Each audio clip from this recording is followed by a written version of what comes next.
Hello, it's me, Kenya. Welcome to my channel, 40 Entrepreneur Drive.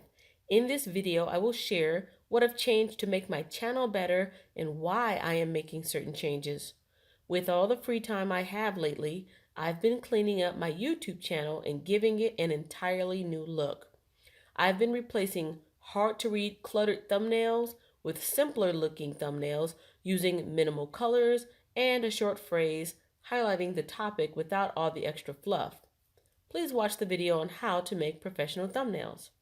As far as my thumbnails, I've decided to remove the background so the focus is on me and the topic phrase.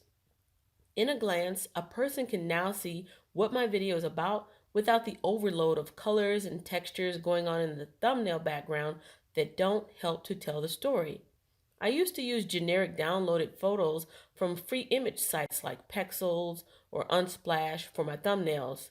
That's me trying to be clever. I put a lot of effort into picking out images that I thought would evoke emotional responses and show my eye for detail or sense of humor. After listening to and taking the advice of helpful YouTubers, I stopped using those in more recent thumbnails, and I've already replaced a lot of the older ones. Now it's just me and a punchy and to the point phrase using words that aren't already used in the title. Kind of like a newspaper headline. Just for your information, I do still use those free download sites to make videos, just not for my thumbnails. I've been looking at some of my old video descriptions and I see that I used to use a lot of words, but not really getting to the point. I can tell which days were hurried for me because those days don't even have a description. While revamping my description box, I also decided to remove a lot of the social media and contact information that I had from my description, especially my email address, and this is for two reasons. The description box is prime real estate for your video and tells the YouTube algorithm how to categorize you and recommend you. If you have unnecessary information there, the algorithm won't know how to suggest your videos to others. It's better to put your social media links in your About Me page, particularly in the links section, so they show up in your homepage banner. The reason for me removing my email is because apparently hackers and bots can read this on your descriptions and may cause malicious activity in your inbox because of it. YouTube also has a specific place to put your email on your About Me page. This is a protected area for your email contact. My new descriptions are very basic and simplified. There is no extra details like what I was feeling or why I made the video. I used to give a whole backstory.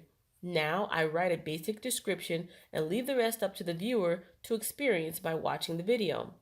In the description, I say exactly what I'm going to do or show.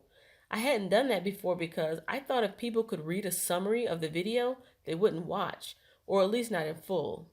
I've gotten over that. After being on YouTube for a year, I realized there is nothing I can do to make a person watch except make halfway decent thumbnails. And there's nothing I can do to make them watch in full except make something interesting enough that will capture their attention. I'm still trying to get better at this part. My point is, I don't think informing my audience will prevent them from watching. I love making videos and I enjoy talking to my audience, but I may be talking for too long. I came to this conclusion by looking at my analytics and noticing that people weren't watching my videos all the way through. This is either because they have a short attention span or I did not do a good job to keep their attention, or maybe they just don't have time to watch a video that long. I'm trying to hit a sweet spot of my video lengths by planning my videos ahead of time better, thinking about the points I want to make and getting to them as quickly as possible in the video. My saving grace is that I love to edit. I edit my videos whenever I can, either on my phone or on my computer. When I watch my videos after recording them, but before I upload them, I pay attention to things like the empty spaces where I'm not talking for a few seconds. The filler words I use like and so, and I cut those out. I also cut out parts where I stutter or messed up and had to repeat myself. Sometimes I realize I go off topic or add extra information that doesn't really need to be in the video because it doesn't add value or make the point any better. So I cut those parts out too. By the time I finish editing, I can remove between 1 and 3 minutes of video. I think this helps keep people's attention because they're not getting annoyed by the repetition of filler words, and it keeps the video going at a faster pace. I figure if the person missed something because it's going too fast, they can do several things. They can slow down the video in the settings, rewind it and go back to the part they want to hear again, or they can play the entire video from the start, which is better than someone getting bored and clicking off because I took too long to get to the point. I think this method could work with a lot of channel genres, but specifically for videos showing a how-to or other educational or informational idea or concept. It's good to make it quick and to the point. Having a person wanting for more works better in your favor than them leaving the video early because it was too long. Also, I know when I'm looking for a how-to video, I usually choose the shortest one because I figure if I can learn how to do this in 3 minutes, why would I watch a video that tells me how to do it in 10? I've also been rewriting my titles to be more on point and making sure I include specifics about what the video is about.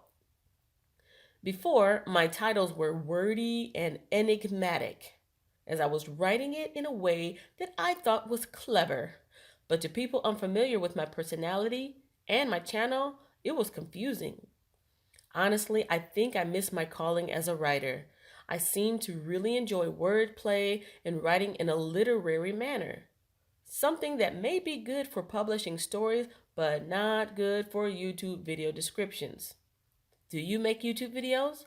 If so, take a look at the content on your page and ask yourself if you were a new person coming to your channel, would you be excited to watch based off of the thumbnails? Would you understand what the video was about by glancing at the title? And yes, I say glance because it is quite apparent that less and less people read these days. Would the person be likely to thank you for leaving helpful information in the description box, or would you likely get people asking about missing information in your comment section?